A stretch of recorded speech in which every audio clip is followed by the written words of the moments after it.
Welcome to ClearTask. If you have an image in PowerPoint and want your text to stand out, you need to highlight it. The standard way is easy, but I will show you two methods to get exactly the look you want. To begin, select the slide with your image. Go to the Insert tab at the top of your screen, click on Shapes and select the Text Box tool. Drag your mouse over the image to create the text box and type in your text. To make this text pop against the background, use the block highlight method.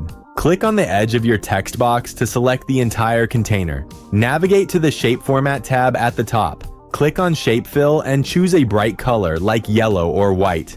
This creates a solid colored block behind all your text, making it perfectly readable over the image. You can then go to the Home tab to center the text or increase the font size. If you prefer a classic line-by-line highlight instead of a solid block, use this updated method.